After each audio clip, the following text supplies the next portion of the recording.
Halo guys, selamat datang. Perkenalkan, aku Zakimpo. Di video kali ini aku mau sharing sedikit tentang character design. Jadi kemarin aku sempat mendesain karakter dari awal sampai selesai di stream aku. Streamnya sekitar 4,5 jaman. Nah, di video ini aku mau meringkas apa yang ada di video itu, step-step apa yang aku lakukan, terus pemikiran-pemikiran apa yang aku punya waktu itu. Oke guys, kalau kita mendesain karakter, tentu yang kita mau sebagai profesional adalah membuat karakter yang pasti menjual atau laku. Nah, kira-kira apa yang bisa membuat karakter kita menjual? Kalau menurutku ada dua poin penting. Yang pertama adalah immediate readability, yang kedua adalah identity. Kalau kita ingat-ingat karakter dari game, anime, manga yang kita suka, kalau aku biasanya begitu lihat satu karakter tertentu tuh, yang pertama kali muncul ya bayangan aku tentang personality karakter itu. Jadi aku mulai ngebayangin ini karakternya seperti apa, dia nanti di story-nya akan seperti apa. Nah, kalau cuma dari lihat visual, orang-orang sudah bisa menduga-duga atau membaca karakter ini akan menjadi karakter seperti apa. Berarti secara fundamental desainnya sudah sukses. Lalu kira-kira apa hal yang membuat orang bisa membaca desain karakter? Kalau jawaban kalian ekspresi, berarti kalian sependapat dengan aku. Tetapi ekspresi yang ada di sini bukan, yang aku maksud itu bukan ekspresi muka, tapi adalah vibes atau aura yang dipancarkan dari karakter itu sendiri. Jadi nggak cuma ekspresi yang ada di muka, tapi semua hal mulai dari rambutnya, badannya, posenya, bajunya, itu memberikan sebuah ekspresi atau memberikan sebuah vibes. Jadi pertama kali yang kita pikirkan ketika kita membuat suatu karakter adalah ekspresi apa, vibes apa yang kita ingin karakter ini pancarkan, atau kita ingin orang lain, viewer, player, pembaca, menerima ketika mereka melihat karakter kita.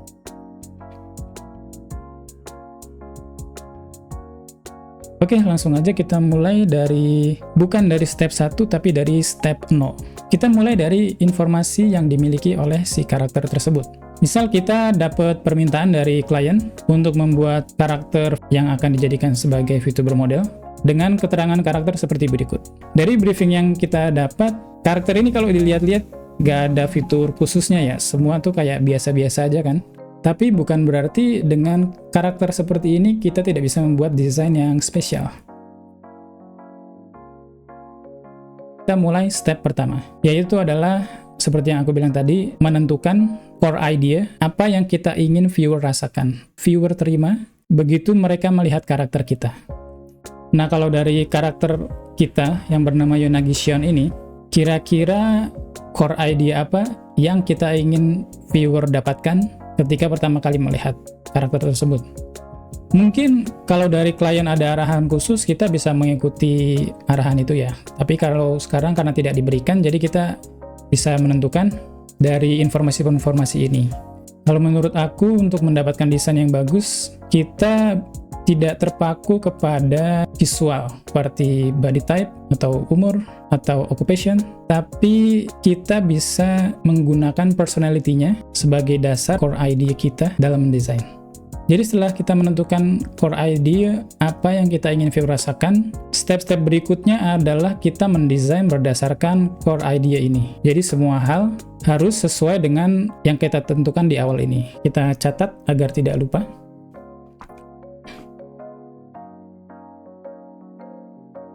Setelah kita memilih core idea, step kedua adalah menentukan visual identity dan siluet. Ada 3 prinsip dasar yang bisa kita gunakan untuk menentukan visual identity dan siluet. Yang pertama adalah shape language, yang kedua visual gravity, dan yang ketiga direction of flow. Yang pertama shape language, jadi kita menentukan bentuk desain atau shape yang akan kita gunakan pada desain ini yang cocok dengan sifat yang sudah kita tentukan tadi. Apakah misal jika bentuk kaku, square seperti ini, cocok dengan core idea yang kita pilih? Ataukah mungkin lebih ke segitiga? Atau nanti bentuknya lebih ekstrem lagi, segitiga seperti ini? Atau mungkin bentuknya lebih lembut seperti ini? Kemungkinan yang paling cocok untuk karakter kita adalah bentuk yang curvy seperti ini, yang lembut. Bisa juga nanti ditambahkan beberapa elemen kaku pada bagian-bagian tertentu ya.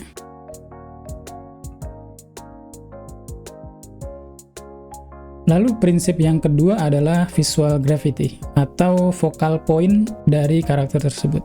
Nah, untuk karakter VTuber seperti ini, kita biasanya ingin fokus orang ke arah muka, ke arah wajah, atau ke arah upper body. Karena biasanya waktu kita streaming, yang kelihatan juga cuma mukanya aja.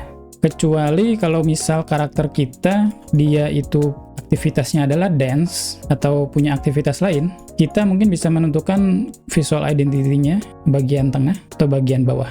Tapi karena VTuber ini, main activity-nya bukanlah dance, kita bisa memfokuskan visual gravity karakter ini berada pada upper body. Lalu yang ketiga adalah flow atau direction. Jadi ini menentukan arah mata atau arah atensi dari viewer kita.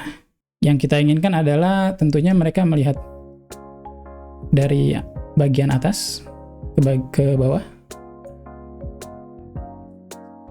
lanjut ke bawah, kemudian naik lagi ke atas, seperti ini.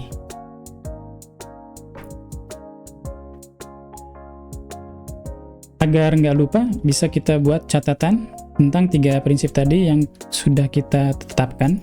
Nantinya kita bisa mengacu pada 3 prinsip visual identity ini ketika mendesain. Lalu untuk menjadikan upper body sebagai visual gravity kita memerlukan sebuah icon focal anchor atau focal point yang juga menjadi bagian dari identitas si karakter. Misal unique accessory, unique hairstyle, atau facial feature. Terkadang satu hal saja sudah cukup, tetapi karena banyaknya karakter yang sudah ada di market saat ini, kita bisa mengkombinasikan beberapa elemen yang aku sebutkan tadi.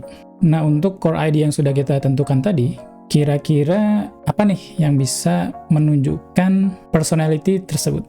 Jadi di stream kemarin aku menentukan bahwa karakter ini akan menggunakan choker sebagai visual identity-nya. Alasannya kenapa choker? Simple aja, karena dia masuk ke 3 kategori ini. Kemudian untuk desain rambutnya aku pilih bob cut atau short hair. Kenapa? Karena dengan bob cut ini dia nggak menutupi chokernya, jadi atensi tetap ada pada choker ini. Kalau misal rambutnya dia panjang sedikit seperti ini, nanti chokernya bukan lagi menjadi key item atau focal point dari karakter kita.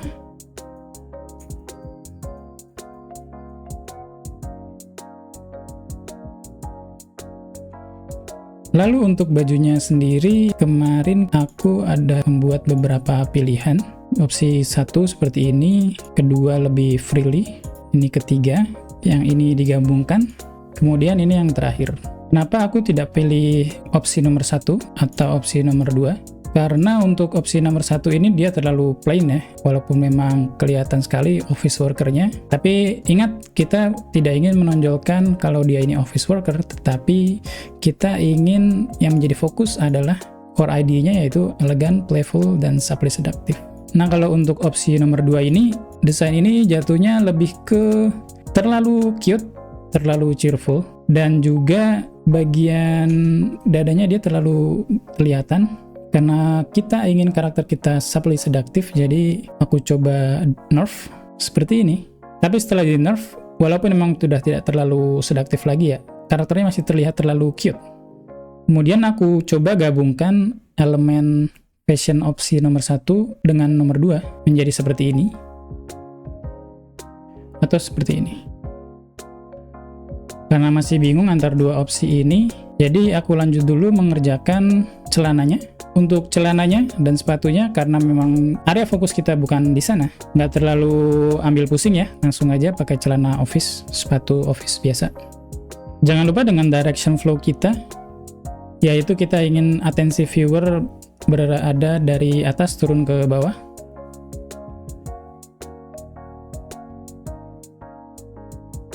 Naik lagi seperti ini.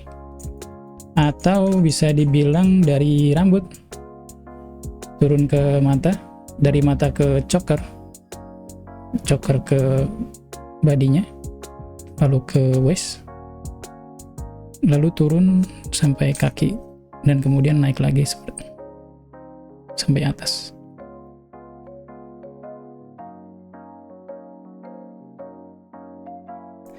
Kemudian kita lanjut ke step 3, yaitu menentukan warnanya. Kembali lagi ke Vibes karakter atau core ID karakter yang sudah kita tentukan, kita akan mendesain warna karakter berdasarkan 3 core ID ini, tetap elegan, playful, dan subtly seductive. Karena kebetulan nama karakter kita tadi adalah Yona Gision, yang ada artinya yaitu warna ungu, aku pakai warna ungu sebagai accent color-nya. Kita pakai sebagai inner hair. Lalu dari 2 opsi baju tadi, kita coba yang mana yang lebih sesuai dengan karakter. Kalau aku sih merasa untuk fashion yang ini ya, bajunya terlihat terlalu cute, dan kita kehilangan elemen subtly seductive karakter kita. Jadi akhirnya aku menentukan menggunakan desain yang satu ini. Untuk pemilihan warna juga jangan melupakan area visual gravity kita, yaitu upper body.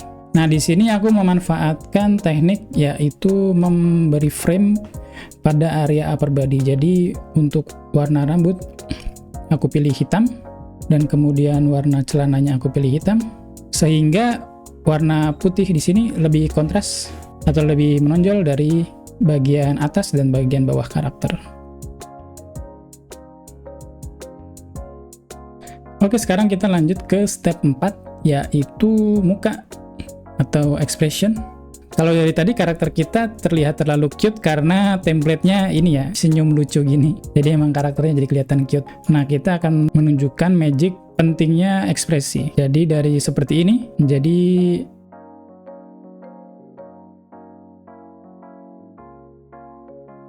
seperti ini.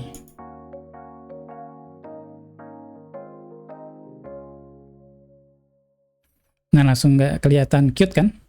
Tentunya usahakan ingat-ingat lagi dalam menentukan bentuk mata, bentuk bibir, hidung, bentuk kontur wajah. Ingat 3 elemen yang sudah kita tentukan tadi.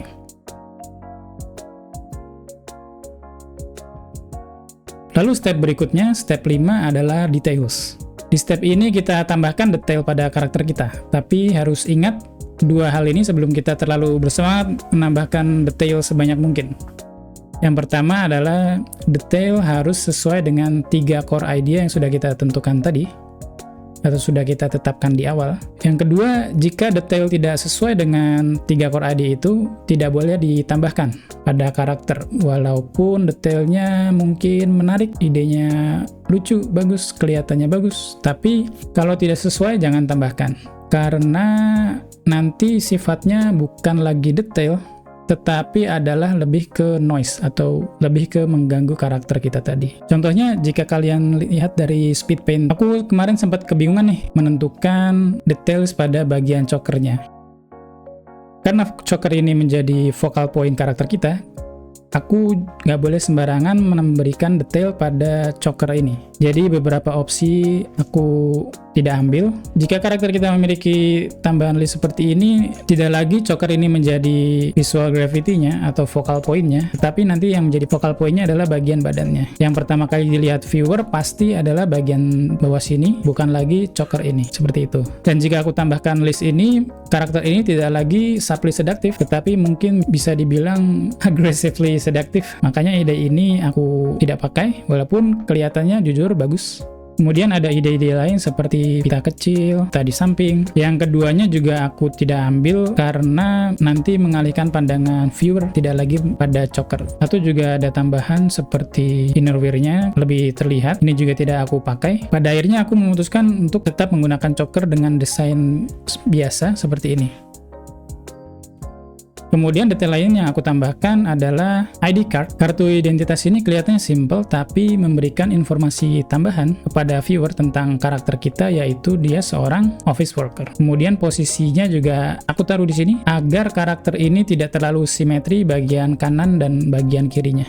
Kalau tidak ada kartu identitas ini, nanti bagian yang tidak simetri hanyalah bagian daerah mata sini aja.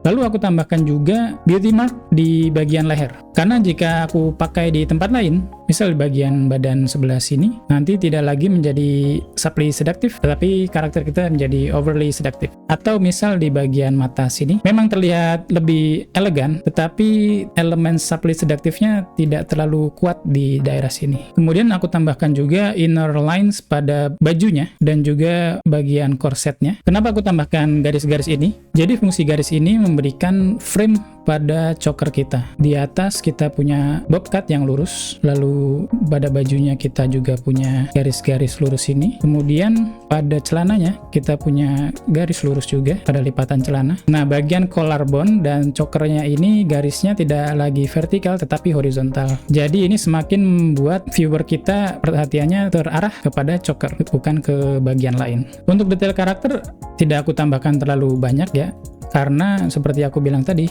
jika terlalu banyak itu hanya akan mengganggu fokus kita, bukan lagi jadi detail tetapi menjadi noise, seperti itu. Lalu yang terakhir, step 6 adalah cleaning up atau membersihkan desain kita agar tidak ada misinformasi atau informasi yang tersampaikan padahal tidak ingin kita sampaikan. Oke guys, jadi itu tadi 6 step penting dalam membuat karakter kita. Yang pertama adalah menentukan apa yang kita ingin viewer rasakan. Yang kedua adalah menentukan visual identity dan siluet. Lalu kita menentukan warna yang kita pakai. Keempat, kita membentuk wajah. Kelima, menambahkan detail pada karakter. Dan keenam, membersihkan desain kita. Memang belum semua aku jelaskan di video ini. Nanti tunggu videoku selanjutnya ya. Nah, untuk kalian yang mau latihan mendesain karakter original, kebetulan aku lagi ada kolaborasi dengan Pixiv, mengadakan kontes karakter design dalam rangka program Ambassador Pixiv Creator Indonesia. Dan untuk pemenang community kontes ini, desainnya akan aku jadikan sebagai VTuber model. Dan juga banyak hadiah menarik lainnya untuk peserta. Caranya tinggal upload desain karakter original kalian ke Pixiv dengan hashtag pixiv_amb_zakimpo1. Oke guys, itu aja dari aku untuk kesempatan kali ini. See you again, have a nice day. Otsu Kimpo, bye-bye.